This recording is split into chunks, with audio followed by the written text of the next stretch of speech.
What's up, friends? Dustin here again in my office here for a minute because it's super windy out today. You guys probably won't be able to hear me if I'm outside, but we are going to be working on doing the engine swap from the wrecked Legacy over here to the nice one. Nice being relative since that motor's blown. We got two broken cars, doesn't really make sense. Anyway, we're going to be turning two broken cars into one good running, driving, and decent looking car. Now, I've done no research on how to pull these engines. I've had a couple Subarus, but I've never had to pull a motor before. I don't think it's going to be that hard. It looks like it's pretty easy to get to everything. Hopefully I don't run into any weird stuff with the front end of this other one being damaged. We're going to try to get the motor that's going into the good car out first, out of the wrecked car. That's where we're at right now, guys. I'm going to put you out there. Oh, yeah. The engine hoist, guys.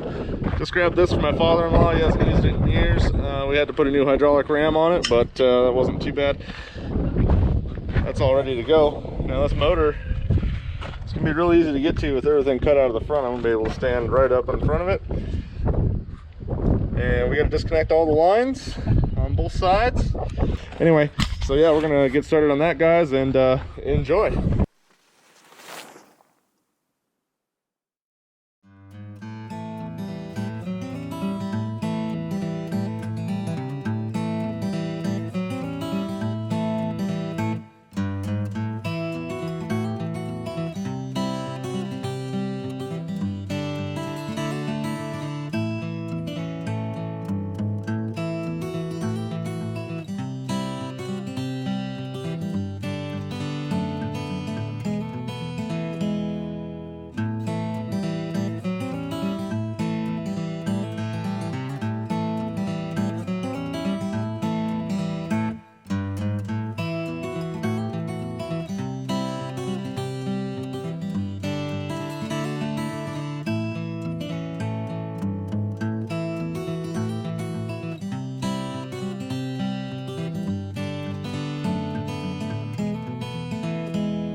And there you have it, guys. We pulled that motor out in looks like 59 seconds on this camera. Obviously it took me a little bit longer than that, but hopefully it looked easy because it really wasn't that bad. I'll show you the tools I used for the job. A pair of pliers, my rigid impact gun with the 1/2-inch socket adapter on it. We only needed a handful of sockets and two different extensions. So we got an extension, a 12mm socket, 14mm socket, 10mm socket, flathead screwdriver, my other extension. Use this ratchet for places that we couldn't get into with the impact gun. And there was one bolt on the starter that was a 17mm, and that was also a tranny bolt. The rest of the tranny bolts were only 14mm. Used all that, and I did have to use the breaker bar on a couple of bolts. That's it. That's all the tools we used for this.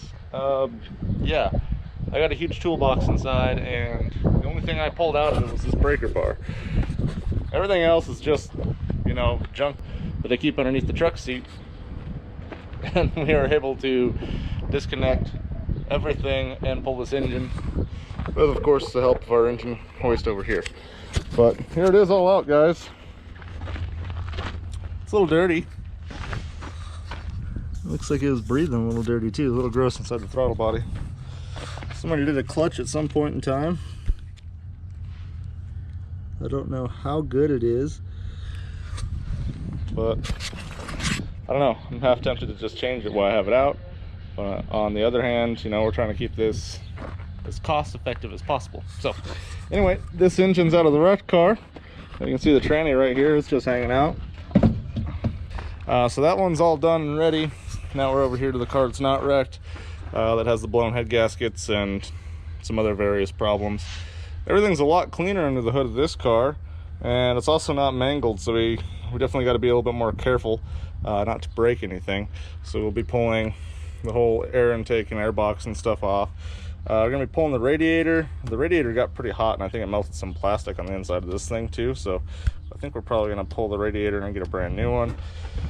Pull the fans and stuff out.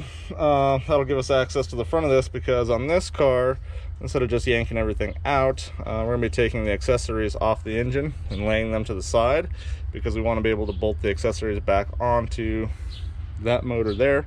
And I don't want to have to charge the AC system, which is over here. We should be able just to flop this to the side, and then the power steering pump here, we should be able to flop over this direction.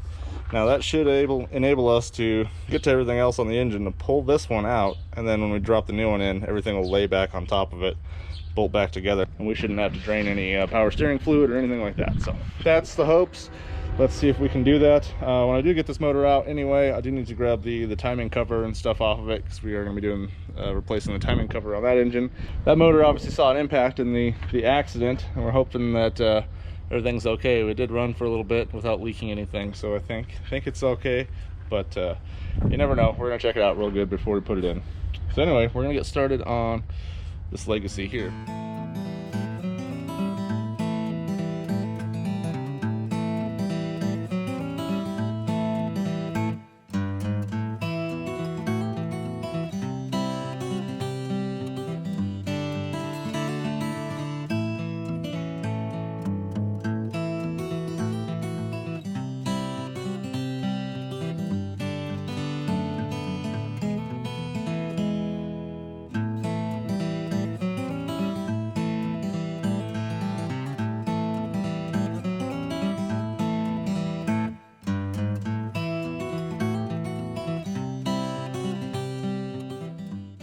Whew. All right, guys, I am hot and sweaty.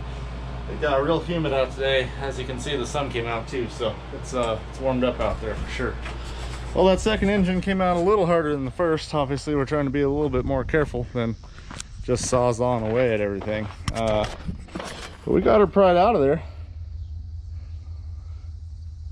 That's the bad motors out of the good car. The good motors out of the bad car. They're both sitting right here. Not bad for a morning's work.